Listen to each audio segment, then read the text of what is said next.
Na blind item ang isang big star na pipirma sa ABS-CBN.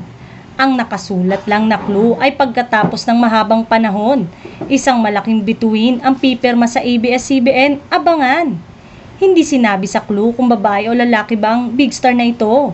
Hindi rin tinukoy kung kapuso talent siya o kapatid, pero may mga hula na ang netizen. Ang hula nila ay kapuso talent ito at matagal na ring nabablind item na aalis na sa GMA Network para lumipat sa ABS-CBN. May nagsabi namang aktor ang lilipat sa ABS-CBN. Kapuso aktor siya, kaya lang parang walang rason para siya'y lumipat dahil may kontrata pa siya sa GMA. Payo ng netizen sa mga nanguhula, hintay na lang na pumirma ng kontrata sa ABS-CBN ng nabablind item at doon malalaman kung tama sila. Hindi naman siguro magiging dahilan para muling uminit ang network war between ABS-CBN at GMA Network sa paglipat ng kapuso talent na ito para maging kapamilya.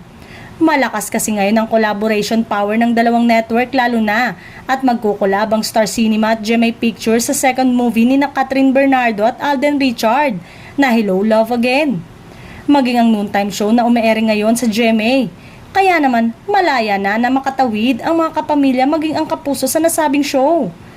Kaya abang-abang na lang dahil isa umano ito sa shocking na mangyayari sa mundo ng showbiz dahil marami daw ang hindi mag-aakala.